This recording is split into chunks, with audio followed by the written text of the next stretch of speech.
ओम गजाननं भूतगणादिसेवितं कपितजम्बूफलचारुभक्षणं उमासुतं शोकविनाशकारणं नमामि विघ्नेश्वरपादपङ्कजं शिवानन्दं शिवरूपं गुरुसाक्षात् शिवस्वयं संसारशोकहर्ती ध्याता शिवानन्दरूपं ब्रह्मविद्याप्रदायकं साकरे वंशप्रवर्तितं जीवशिवाय भवति ज्ञानेन तत्पदं बोधितं।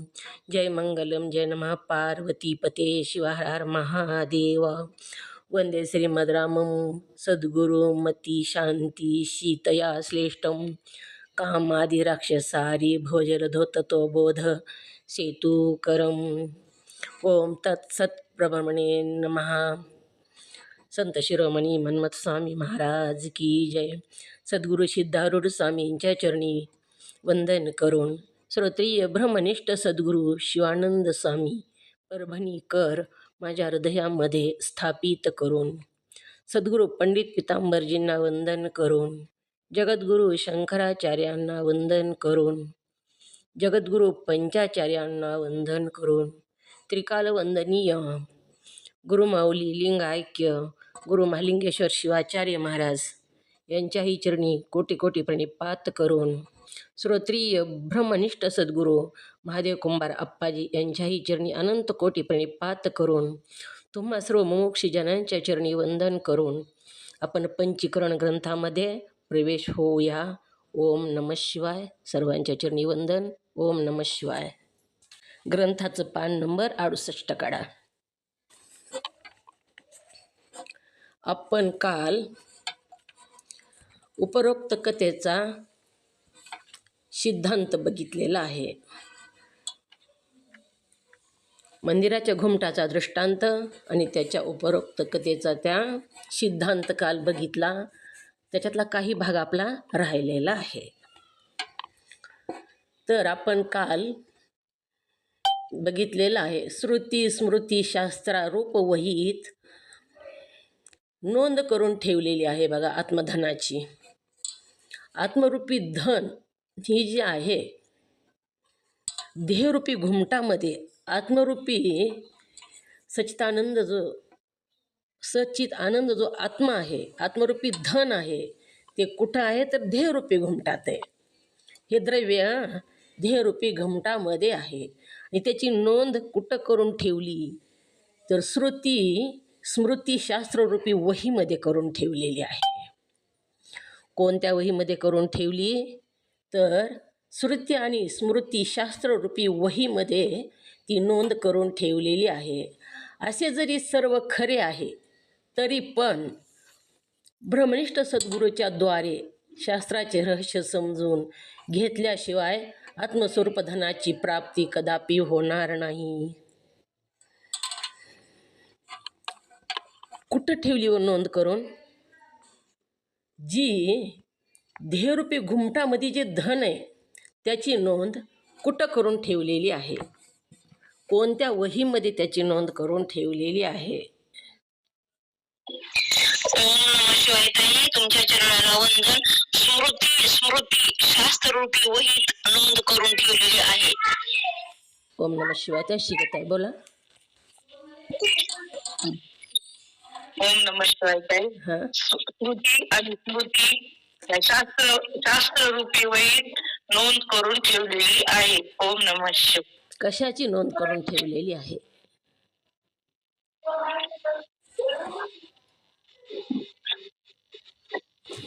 सुरेखाताई बोला। मिसाळ कशाची नोंद करून ठेवलेली आहे? श्रुती स्मृती रूपी वहीमध्ये कशाची नोंद करून ठेवलेली आहे? ओम नमः शिवाय।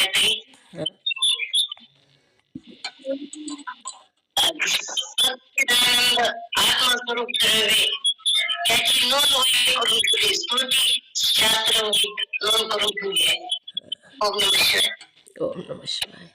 जी धन आहे देहरूपी घुमटामध्ये ते धनाची कुठे ते धन ते श्रुती आणि स्मृतीरूपी वहीमध्ये त्याची नोंद करून ठेवलेली आहे। असे जरी खरे आहे ही जर खरं आहे ही तरी पण ब्रह्मनिष्ठ सद्गुरूच्या द्वारे शास्त्राचे रहस्य समजून घेतल्याशिवाय आत्मस्वरूप धनाची प्राप्ती कदापि होणार नाही. ही जी धन आहे तिथं दृष्टांतामध्ये जसं त्याला स्वतःला त्या घुमटात ठेवलेलं धन सापडलं नाही, त्याच्या मित्राला त्याने विचारलं, त्यालाही सापडलं नाही. ती एकीकडं धन होतं आणि दुसरीकडंच शोधू लागले. तिसऱ्याला विचारलं, त्यालाही सापडलं नाही. जेव्हा त्यांच्याच घराण्यातला एक वृद्ध विचार करणारा असा बुद्धिमान माणूस होता आणि त्याला ते घुमट म्हणजे काय हे त्याला विचार करून त्याने शोधून काढलं आणि तेव्हाच त्या मोहरा घुमटात ठेवलेल्या त्याला सापडल्या आहेत. तसंच इथं सुद्धा ब्रह्मनिष्ठ सद्गुरूशिवाय ही धन सापडणार नाही, कदापि सापडणार नाही, कधीच सापडणार नाही असं सांगू लागलेले आहेत. आता ब्रह्मनिष्ठ कशाला म्हणावं आणि सद्गुरू कशाला म्हणावं? ब्रह्मनिष्ठ कशाला म्हणावं आधी सांगा. ओम नमः शिवाय.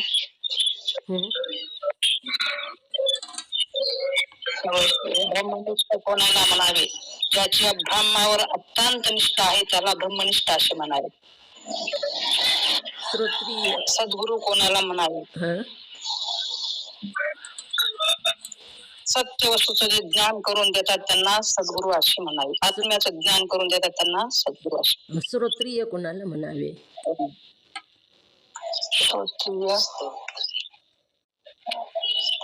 ओम नमः शिवाय. वेदशास्त्राचं सगळं त्यांना ओम नमः शिवाय. श्रोत्रिय कोणाला म्हणावे? शिकत आहे बोला. श्रोत्रिय कोणाला म्हणावे? हात वरी केलाय बोला. शिकत आहे.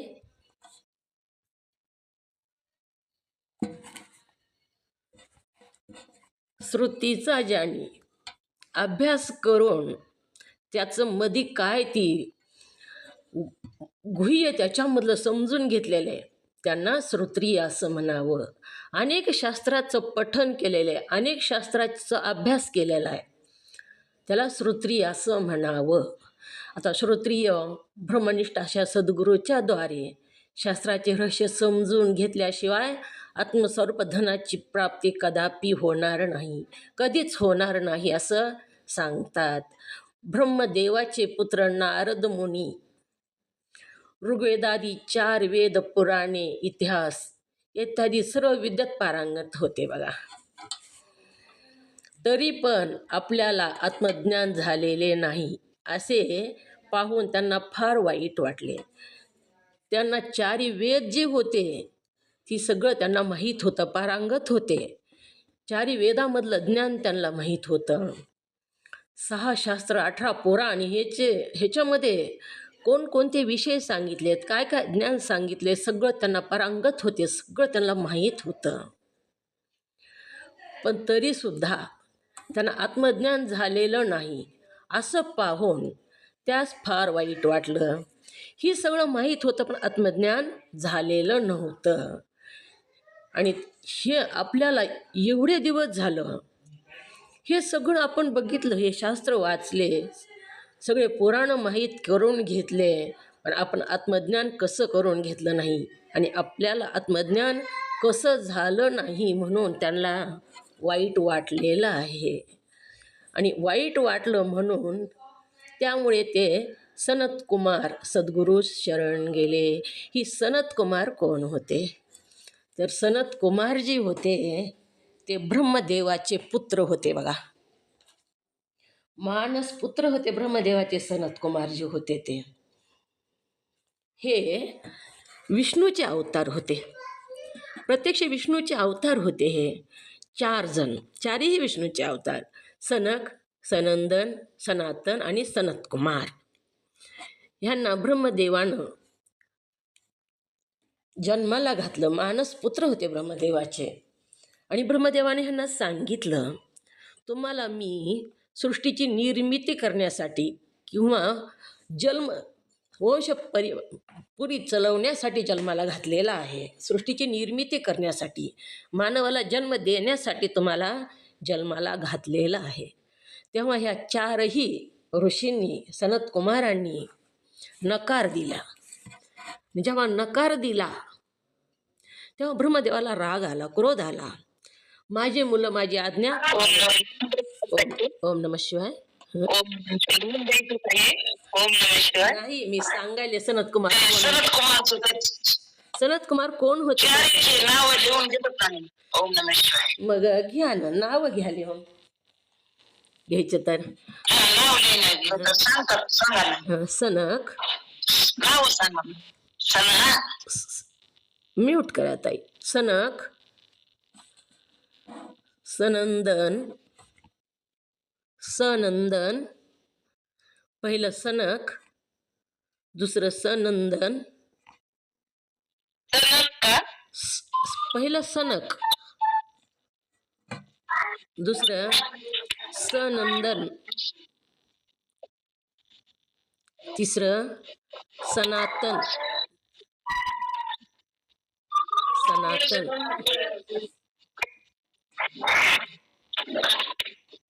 म्यूट करा मीनाताई, म्यूट करा मीनाताई, म्यूट करा. सनातन तिसरं आणि सनत कुमार चौथं. सनक, सनंदन, सनातन आणि सनत कुमार ही ऋषी आहेत चार. ब्रह्मदेवाचे पुत्र म्हणजे ब्राह्मण. आणि ह्यांनी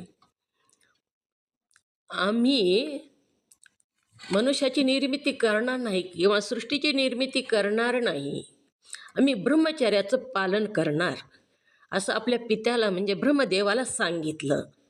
आणि म्हणून ब्रह्मदेवाला क्रोध आला आणि ब्रह्मदेवाने ह्यांना शाप दिला. हे 8 वर्षाचे होते, तुम्ही 8 वर्षाचेच राहाल, मोठे होणारच नाही, असा शाप दिलेला आहे. मग लाखो वर्षाचं आयुष्य ह्या सनत कुमाराचं, ह्या चारींचं. पण अजूनही त्यांचं तेज 8 वर्षाच्या मुलासारखंच आहे. आणि ह्यांनी सनक, सनत कुमार म्हणतात सगळ्यांना मिळून, पण सगळ्यांचे वेगळे नाव म्हणलं तर सनक, सनंदन, सनातन, सनक, सनंदन, सनातन आणि सनत कुमार. लिहिलं का?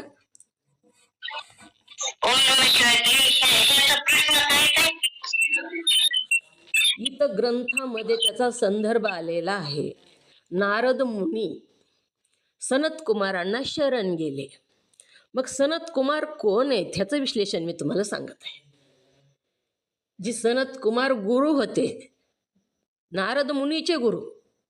नारद मुनीला जेव्हा ब्रह्मज्ञान करून घ्यावं अशी इच्छा झाली तेव्हा ते त्या सनत कुमारांना. ओम नमः शिवाय. सर्वांनाच येत नाही का आवाज?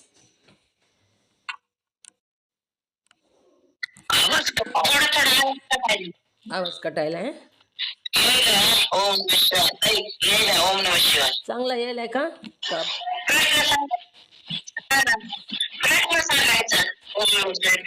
ओम नमः शिवाय. यायलाय का आवाज? नाही आवाज यायला का सुरेखाताई?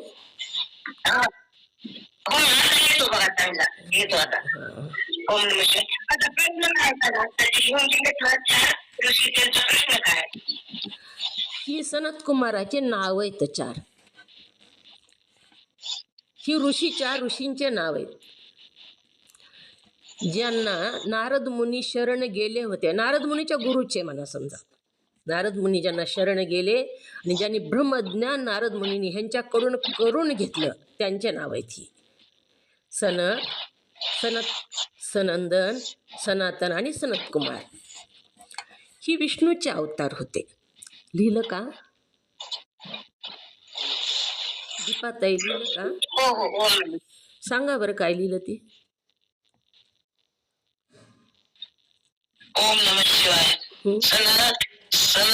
सनंद सनातन सनत कुमार हे ऋषीचे ब्रह्मदेवाचे पुत्र होते. ओम नमः शिवाय. हे ब्राह्मण बरोबर आहे? ओम नमः शिवाय. हो. दीपाताई हेच लिहिलं का? बरोबर लिहिलं का?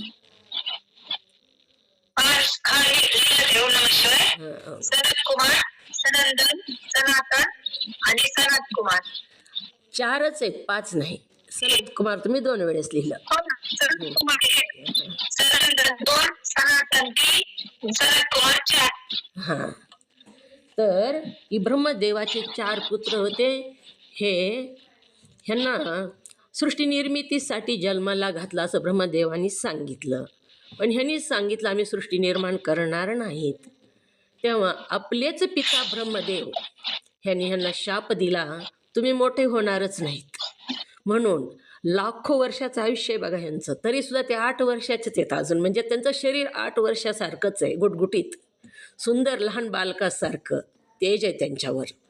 असे हे सनतकुमार जीव होते, ते ज्ञानी होते आणि कठीण असं ब्रह्मचार्याचं ते पालन करत होते. ब्रह्मचार्याचं पालन करणं सोपं नाही बरं का. ब्रह्मचार्याचं ते पालन करत होते. साधक आहेत असतात, पण ब्रह्मचार्याचं पालन करणारे फार मोठी योगी तपी असतात. आणि हे ब्रह्मचार्याचं पालन करत होते. ही विष्णूचा पहिला अवतार सांगितला. थोडंसं दुसरं पण बघू ह्यांचं. सांगू का थोडी माहिती ह्यांची? ओम नमः शिवाय. तर ही ओम नमः शिवाय. ओम नमः शिवाय विषांतर होईल म्हणून म्हणाले, पण सांगते थोडी माहिती. तर ही सनंदन, सनातन आणि सनतकुमार ही विष्णूचे अवतार होते. विष्णूला देवदानवाचं युद्ध झालं आणि त्या युद्धामध्ये दानवाचा पराभव झाला, राक्षसांचा पराभव झाला. राक्षस पळून जाऊ लागले. मग पळून जात असताना भृंगू ऋषीची पत्नी जी होती ती राक्षस कुळातली होती. आणि या राक्षसाने भृंग ऋषीच्या पत्नीला आश्रय मागितला, आम्हाला तुझ्या म्हणजे मठामध्ये लपवून ठेव म्हणून. नारायण आमच्या मागं लागलेला आहे विष्णू, भगवान विष्णू. तेव्हा तिनं त्या राक्षसांना सहारा दिला आणि आपल्या मठामध्ये तिला, आपल्या म्हणजे आश्रमामध्ये त्या लोकांना मध्ये लपवून ठेवलं, म्हणजे घरामध्ये घेतलं त्या लोकांना. का घेतलं तर तिच्या माहेरची होती, ती राक्षस कुळातलीच होती म्हणून. पुन्हा विष्णू तिथं आले. विष्णूला पत्ता लागला ह्यांच्या भृंग ऋषीच्या आश्रमामध्ये हे राक्षस लपून बसलेले आहेत म्हणून. तेव्हा भगवान विष्णूंनी त्या भृंग ऋषीच्या पत्नीची प्रार्थना केलेली आहे, गुरुमाय मला या तुमच्या आश्रमामध्ये जाऊ द्या, मला राक्षसाचा शोध घ्यायचा आहे. तेव्हा तिनं नाही म्हणून सांगितलं. भगवान विष्णू म्हणाले, राक्षस मधी गेलेले तुमच्या आश्रमामध्ये, मला मधी जाऊ द्या, नाहीतर त्या राक्षसांना बाहेर काढा. तेव्हा ती भृंगपत्नी म्हणू लागली, मी राक्षसांनाही बाहेर येऊ देणार नाही आणि तुम्हालाही मधी जाऊ देणार नाही. तुम्हाला जर राक्षसांना मारायचं असेल तर तुम्ही माझा प्रेत तुडवून जावा लागेल. तुम्हाला आधी मला मारावं लागेल, तरच मी ह्या आश्रमात तुम्हाला जाऊ देईल माझ्या. तेव्हा विष्णूने खूप प्रयत्न केला, नमन केलं, विनंती केली त्या भृंगपत्नीला, मला मध्ये जाऊ द्या म्हणून, माझे वैरी तुमच्या आश्रमात आहेत म्हणून. परंतु तिनं मान्य केलं नाही. मग विष्णू परमात्म्यानं तिला मारून टाकलं, भृंग ऋषीच्या पत्नीला मारून टाकलं आणि राक्षसाचा निपात केला. जेव्हा भृंग ऋषी बाहेरून आले, आवाज येतोय का? ओम नमः शिवाय.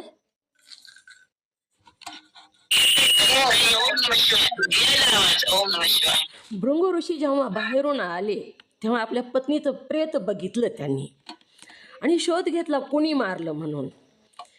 भगवान विष्णूंनी आपल्या पत्नीला मारलेलं हे त्यांना कळालं. तेव्हा क्रोधित झाले आणि दुःखात होते आणि दुःखित असल्यामुळे त्यांचा विवेक हरपल्यासारखा झाला आणि त्यांनी विष्णूला शाप दिला. लाख जन्म घेशील आणि प्रत्येक जन्मामध्ये तुला पत्नीचा वियोग होईल.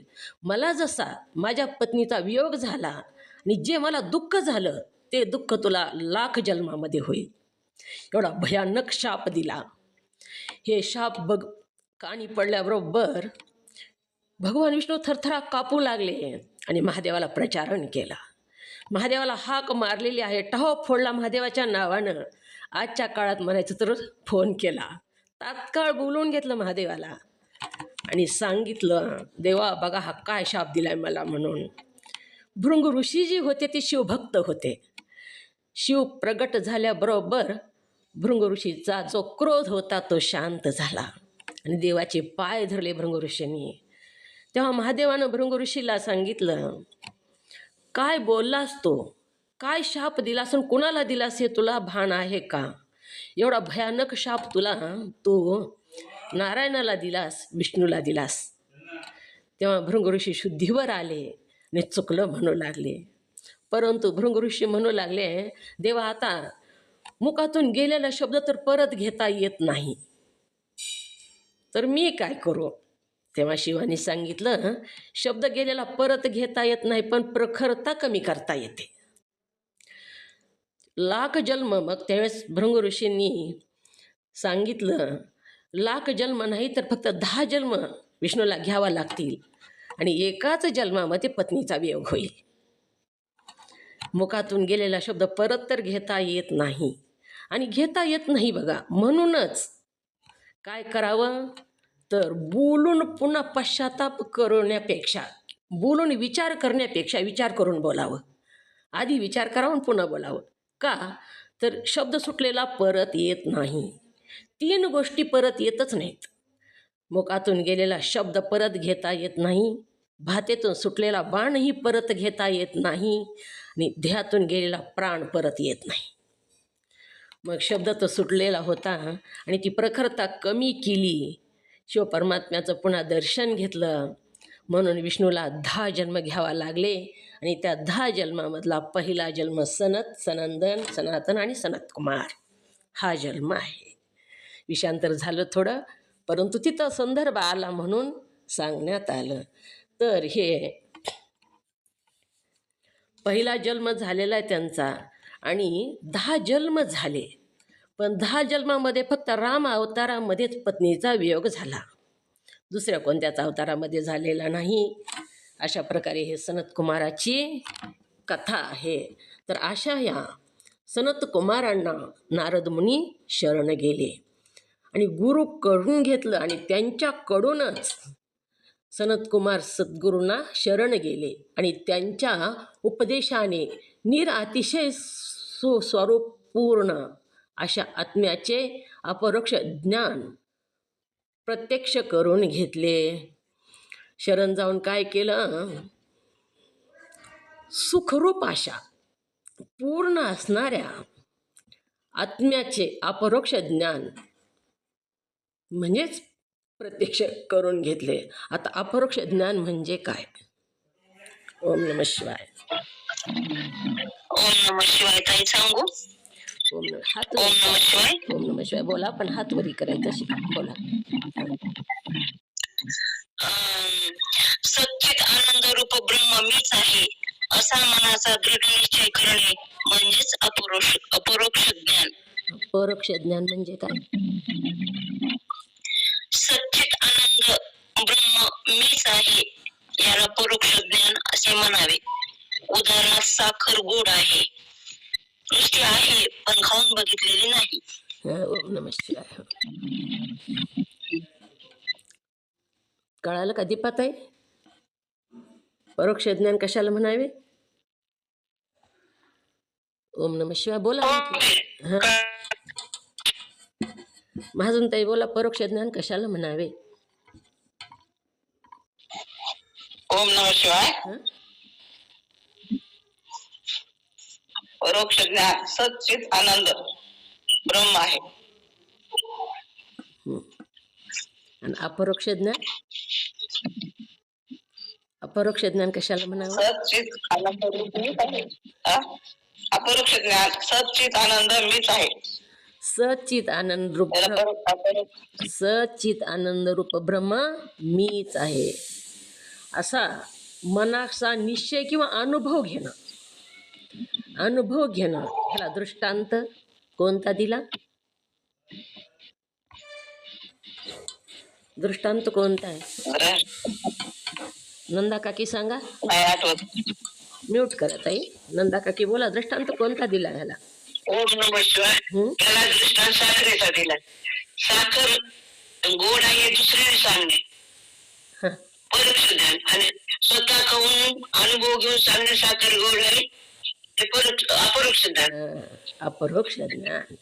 अपरोक्ष म्हणजे मीच आत्मा आहे असा अनुभव घेणं, ह्याला अपरोक्ष ज्ञान असं म्हटलेलं आहे. आणि असं ज्ञान नारद मुनींनी सनत कुमाराकडून घेतलं असं छांदोग्य उपनिषदामध्ये विस्ताराने सांगितलेलं आहे. उपनिषद कशाला म्हणावं? ओम नमः शिवाय. जीव ब्रह्म ऐक्याचं ज्ञान ज्याच्यामध्ये सांगितलं आहे त्याला उपनिषद असं म्हणतात. आणि या उपनिषदामध्ये हे विस्तारानं सांगितलेलं आहे असं इथं सांगतात. चोपाई वाचा. ओम नमः शिवाय. तेव्हाच होत आहे. ओम नमः शिवाय. संस्कृत येतं का वाचाय? वाचा येत असेल तर वाचू का म्हणलं? ओम नमः शिवाय वाचा. वाचा. पान नंबर किती आहे ताई? 68 पान. वाचू का? हो वाचा. 68 पान नंबर आहे. 68 वर चोप. ओम नमः शिवाय.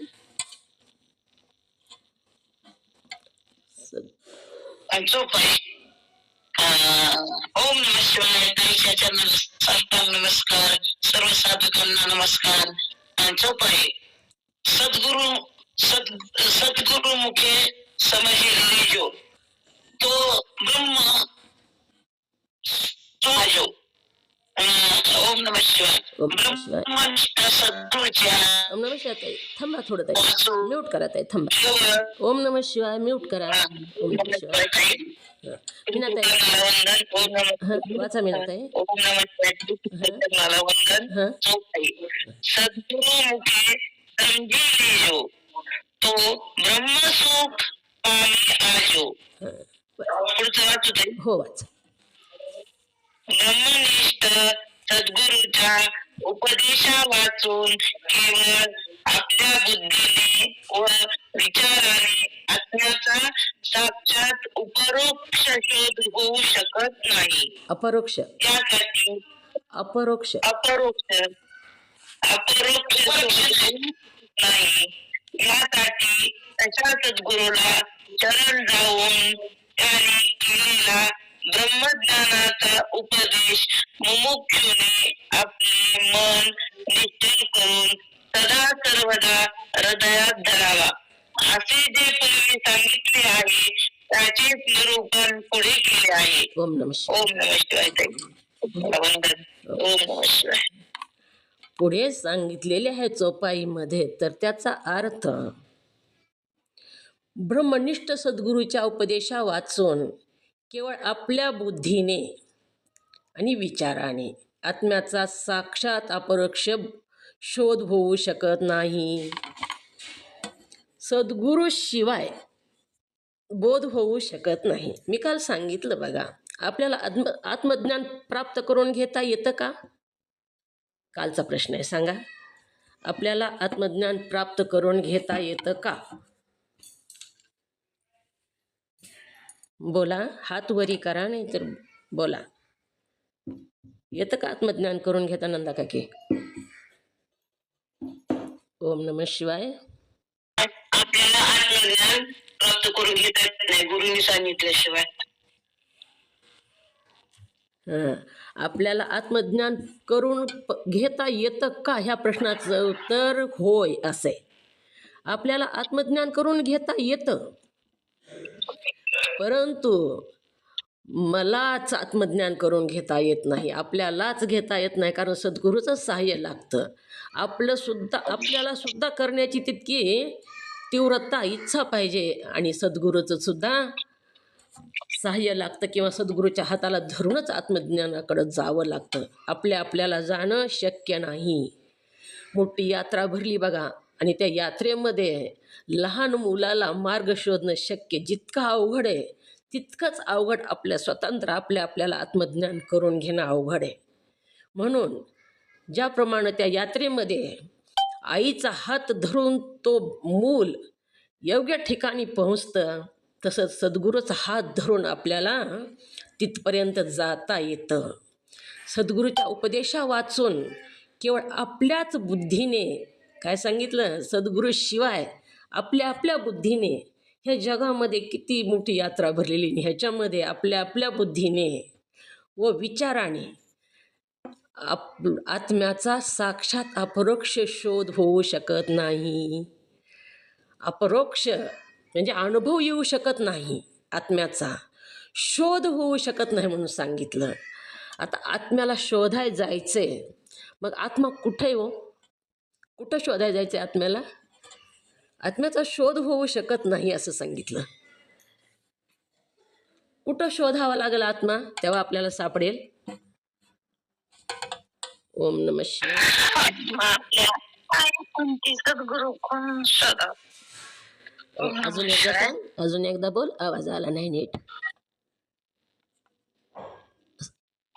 आत्मा आपल्या हातच आहे, पण ती गुरु करून जाणून घ्यावी लागेल. ओम नमः शिवाय. आत्म्याचा शोध घ्यायचा आहे आपल्याला. म्यूट कर नंदा, म्यूट कर. आत्म्याचा शोध घ्यायचा आहे. मग शोध कोणत्या वस्तूचा घ्यावा लागतो? जी वस्तू हरपली, बाहेर आहे, त्याचा शोध घ्यायचा आहे.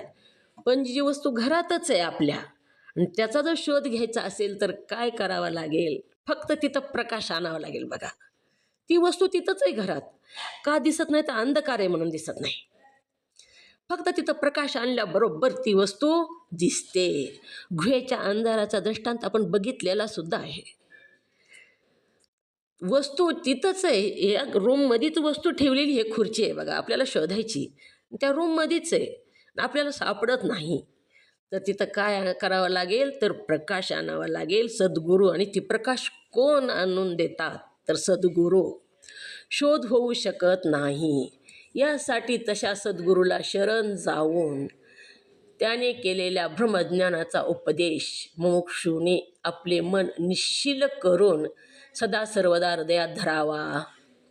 ह्यासाठी काय करावं लागेल? कोणता उपाय करावा लागेल? तर सद्गुरूला शरण जाऊन त्याने केलेल्या ब्रह्मज्ञानाचा उपदेश. सद्गुरूला शरण जावं लागतं बघा. कसं शरण जावं सद्गुरूला? तर नम्र व्हावं लागतं सद्गुरू. साष्टांग नमस्काराचं आप्पाजी सांगत आहेत सध्या. किती महत्त्व सांगितलं त्या साष्टांग नमस्काराचं. साष्टांग नमस्कार म्हणजे काय? तर काठीप्रमाणे सद्गुरू पुढी पडावं, नम्र व्हावं, आठीही अंग, 2 भुजा, 2 पाय, 2 गुडघे, छाती, डोकं, सगळं आठीही अंग खाली टाकून सद्गुरूला नमस्कार करावा. का करावा? तर मीपणा जो अहंकार आहे आपल्यामधला, तो सद्गुरूच्या पायावर वतून द्यावा, सांडून द्यावा, आणि हा घडा रिकामा करावा. मी आपण जे म्हणतो ना, ते त्या सद्गुरूच्या पायावर सांडून द्यावा आणि नम्र व्हायला पाहिजे. ह्या साष्टांगाचा नमस्काराचा अर्थ नम्र व्हावा असा सुद्धा आहे. नम्र होणं म्हणजे नेमकं काय करायचं? तर आपल्या वाणीमध्ये, आपल्या चालण्यामध्ये, आपल्या बोलण्यामध्ये नम्रता असायला पाहिजे. प्रत्येक कृतीमध्ये नम्रता असायला पाहिजे. ओम नमः. आवाज येईना का? थोडस एक म्हणून दाखवू का मग त्या नम्रता? हो म्हणा. आपण थोडं. हो म्हणा. ओम नमः शिवाय. पहिला नमस्कार. दान भक्तीचं मागाव, दान भक्तीचं मागाव, गुरुचरणी जपून वागाव, गुरुचरणी जपून वागाव. आलताय बरोबर? ओम नमः शिवाय. ओम नमः शिवाय. थोडंच म्हणून वेळ होईल ना? बरोबर आहे. बरोबर आलं. हो. ओम नमः गुरुचरणी जपून वागावं. सद्गुरूकडे जाताना कसं वागावं? जपून वागावं. साधू संताकडे जाताना जपून बोलावं, जपून चालावं, जपून वागावं.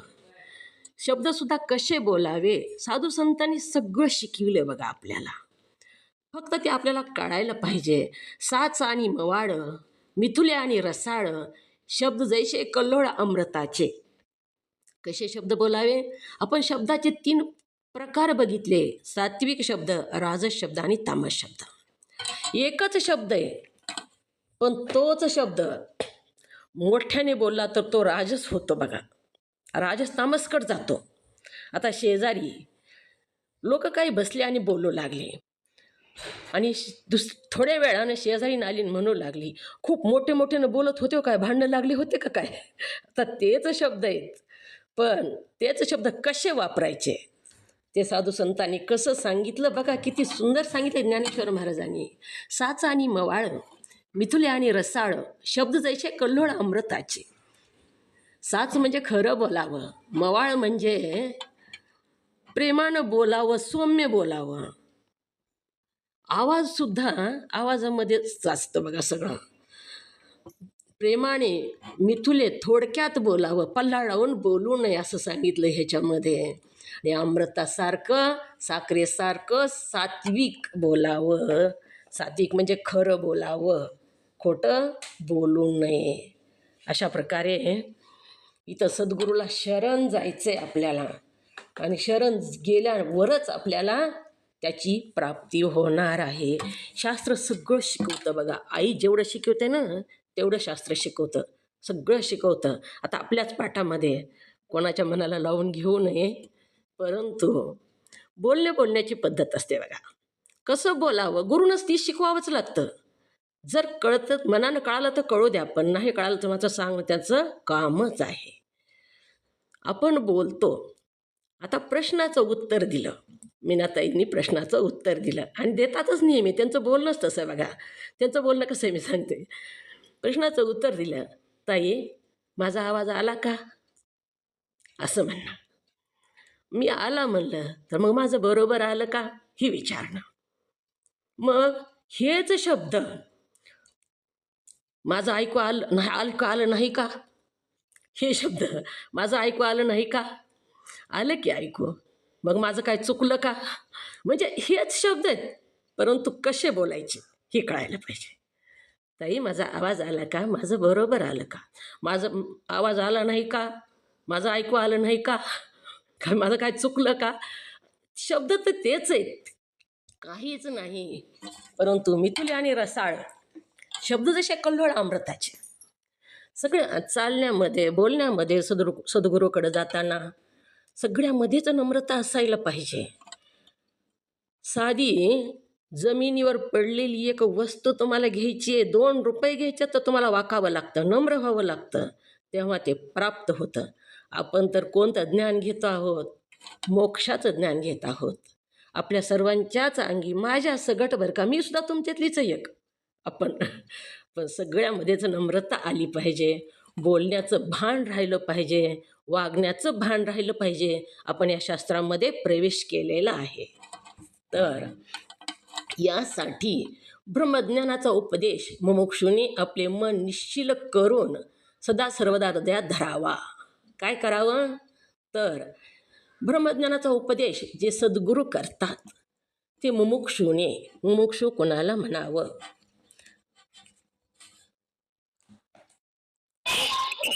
सांगत मी हां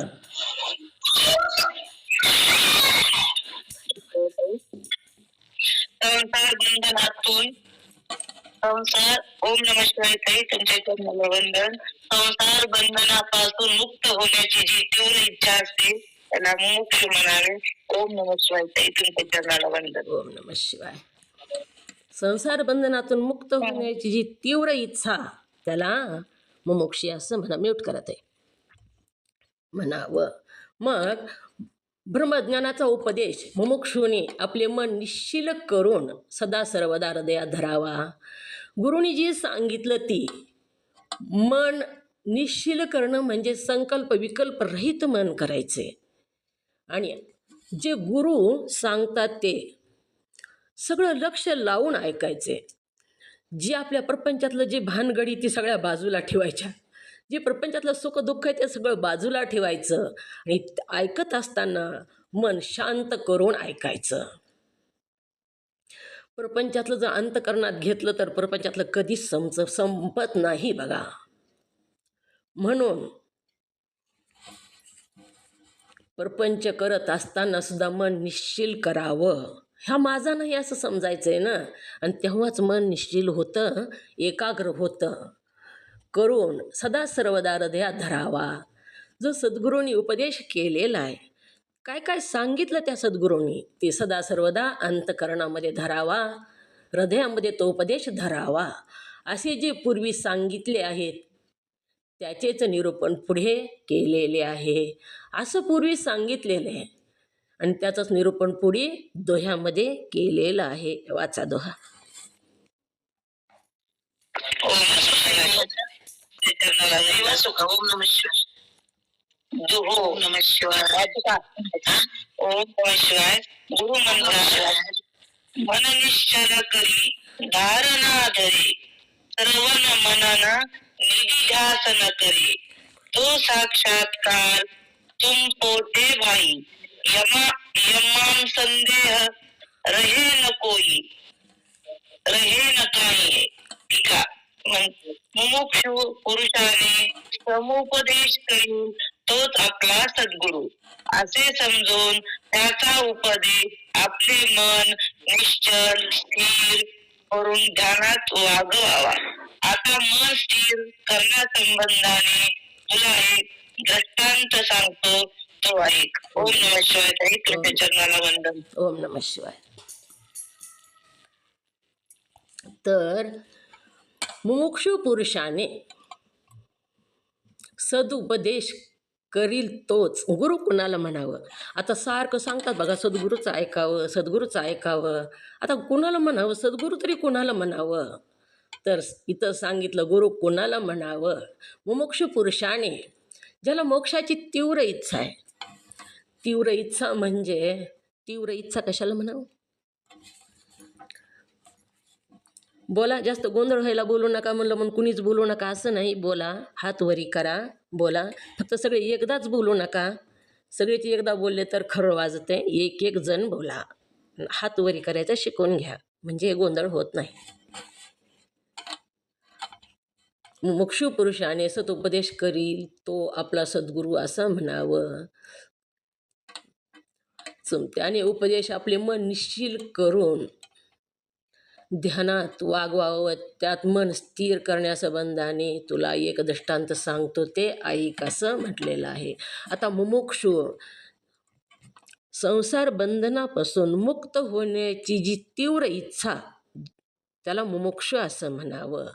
तर तीव्र इच्छा म्हणजे घराला आग लागली आणि आग लागल्यावर घरातल्या कोणत्याच वस्तूचा विचार न करता आपला जीव वाचवून घराच्या बाहेर कसं पळून जावं, कसं निघावं, कुठून रस्ता आहे आपल्याला वाटतं. आणि त्या आग लागलेल्या घरातून तो व्यक्ती जसा जीव वाचवण्यासाठी घराबाहेर निघतो, तितकी तीव्रता मोक्षूला ह्याच्यामध्ये पाहिजे. मोक्षाची इच्छा पाहिजे, तेवढी इच्छा पाहिजे. मग ह्या प्रपंचातला काहीच त्याच्या लक्षात नाही यायला पाहिजे. पण ही सोपं नाही. आपल्या सगळं प्रपंचातलंच लक्षात येतं. म्हणून ही मुलं, ह्याचं कसं होईल, त्याचं कसं होईल, प्रपंच कसा होईल, माझ्याशिवाय कसं राहील, सगळं माझ्याशिवाय राहूनच जातं काय की, हेच विचार आपल्या मनात असतात.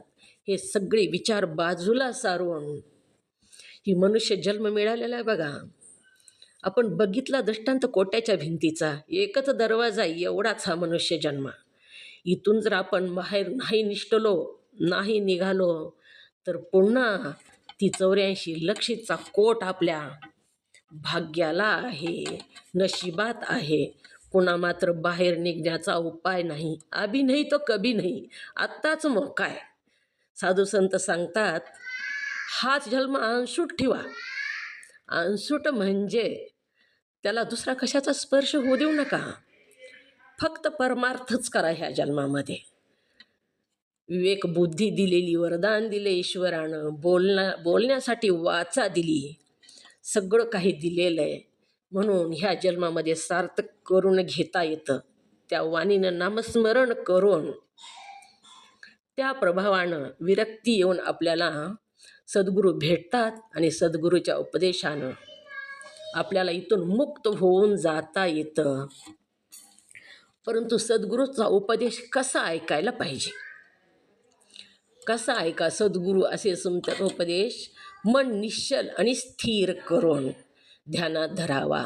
मन जर स्थिर नसेल तर, आता पाणी जर स्थिर नाही तर त्या पाण्यामध्ये आपलं प्रतिबिंब दिसतं का हो? स्थिर प्रतिबिंब दिसत नाही, प्रतिबिंब हालताना दिसतं. मग मन स्थिर नसेल तर आपलं आत्मस्वरूप सुद्धा आपल्याला तिथं दिसत नाही.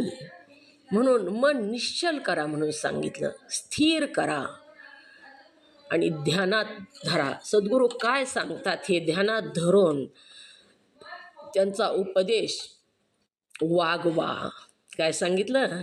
नुसतं ऐका म्हणून नाही सांगितलं, वागवा म्हणून सांगितलं. वागवा शब्द आपण आपल्या व्यवहारात सुद्धा वापरतो बघा. वागवा, एखादी वस्तू घेऊन, एखादी पिशवी काही घेऊन माणूस जर फिरत असेल तर आपण म्हणतो ती कशाला वागवायली, ठेवून देणं कुठंतरी. असं उपदेश घेऊन वागवा. वागवा म्हणजे सारखं अखंड त्या सद्गुरूचा उपदेश लक्षात ठेवा, ध्यानात ठेवा ते. आणि अखंड धारेप्रमाणे मी आत्मा आहे, मी आत्मा आहे असं नित्य सकाळपासून संध्याकाळपर्यंत क्षणाक्षणाला आपण विचार करायला पाहिजे. हा ध्येय माझा नाही, मी नाही, आणि ध्येयाधिक माझे नाही, तर मी कोण आहे? तर या ध्येयापेक्षा वेगळा दृष्टा साक्षी आत्मा आहे. असं अखंड जी सद्गुरू सांगतात ते वागवावं, सोडून देऊ नये. काय झालं ग? काय झाले तिला?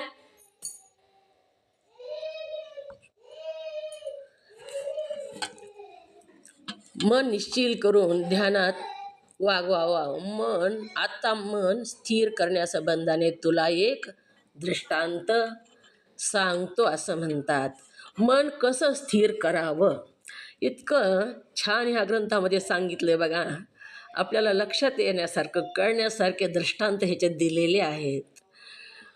आणि ते आपल्या जीवनातले दृष्टांत दिल्यामुळं आपल्याला चांगलं समजतं बघा. ते कसं मन निश्चल करून आपण ऐकावा गुरूचा उपदेश, सद्गुरूंनी सांगितलेला उपदेश. आपण ऐकतच नाही हो सद्गुरूचा उपदेश. गुरु म्हणतच असतात असं म्हणतो आपण. पण सद्गुरूवर पूर्ण विश्वास असला तरच त्याचा उपयोग होतो, नाही तर नाही. पूर्ण विश्वास पाहिजे. कृष्ण परमात्मा जे होते ते कृष्ण परमात्मा पांडवाच्या आत्याचा, पांडव हे कृष्ण परमात्म्याच्या आत्याचे मुलं होते. तर जेव्हा कृष्ण परमात्म्यानं गीतेचा उपदेश केला अर्जुनाला, पण अर्जुनानं ओळखलं होतं कृष्णाला. कृष्ण काही माझ्या मामाचा मुलगा नाही तर एक देव आहे. आणि म्हणून अर्जुनानं लक्ष देऊन उपदेश ऐकला आणि त्याला कळाला सुद्धा. पण तोच उपदेश कृष्णानं धर्मराजाला सांगितला. धर्मराजाला काहीच कळालेलं नाही त्याच्यातलं. तोच उपदेश तोच होता, सांगणारा तोच होता, पण का कळालं नाही? तर धर्मराजाला वाटत होतं हे माझ्या मामाचा मुलगा आहे, कृष्ण माझ्या मामाचा मुलगा आहे आणि ही माझ्यापेक्षा लहान आहे, असं भावना होती. त्याच्यामुळं कृष्णानं जे सांगितलेला उपदेश धर्मराजाला काहीच कळालेला नाही. हे कृष्णाच्या लक्षात आल्यावर कृष्णाने पुन्हा पितामह भीष्माकडे नेलेले धर्मराजाला. जेव्हा पितामह भीष्माजींनी उपदेश केला तेव्हा त्याला कळाला ही माझ्यापेक्षा मोठे आहेत, असं त्याच्या मनातली भावना होती. आणि त्याच्यावर विश्वास होता. कृष्ण माझ्यापेक्षा लहान आहे वाटत होतं आणि कृष्णाला काय कळणार आहे असं, म्हणजे माझ्या मामाचा मुलगाही असं वाटत होतं. ही काय खूप मोठा देव नाही किंवा सद्गुरू नाही. मग विश्वास नव्हता म्हणून कळाला नाही. विश्वास असेल तरच कळतं. म्हणून विश्वासाचे पोटी लाभ होय उठाउठी. आहो विश्वासाच्या पोटी आपण म्हणतो, अभंग म्हणतो आपण, लाभ होय उठाउठी. तात्काळ लाभ होतो विश्वास जर असेल तर. म्हणून सद्गुरूवर विश्वास ठेवायचा. सद्गुरू कुणाला म्हणावं तर सदुपदेश करतो त्याला सद्गुरू म्हणावं. जो सत्य वस्तूचं ज्ञान सांगतो त्याला सद्गुरू म्हणावं, आणि भौतिक वस्तूचं ज्ञान सांगतो त्याला गुरु म्हणावं. भौतिक वस्तू जेवढ्या डोळ्याला दिसतात ना ह्या जगामध्ये सगळ्या, ही जगसुद्धा जेवढ्या वस्तू डोळ्याला दिसतात ते सगळ्या भौतिक वस्तू आहेत बघा. पहिला आई गुरु म्हणतो आपण. आई सगळं सांगते, प्रत्येक वस्तूचं नाव सांगते.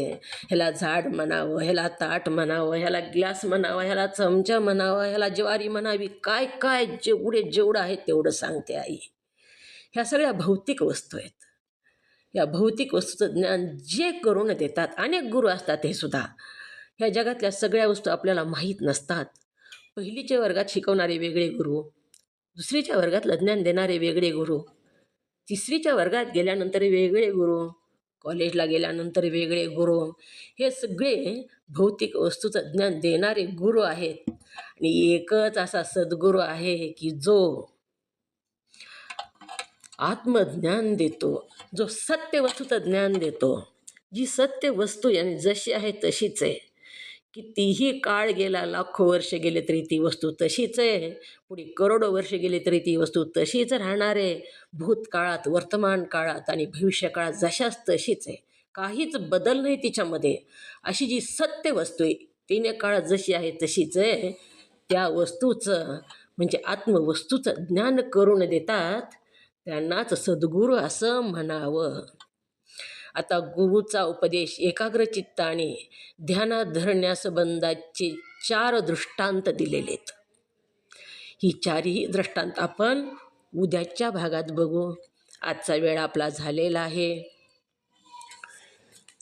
माझ्या मुखातून जे अयोग्य शब्द बाहेर पडले, काही अयोग्य माझ्या मुखातून बोलण्यात आलं असेल तर माफ करावं. ओम नमः शिवाय.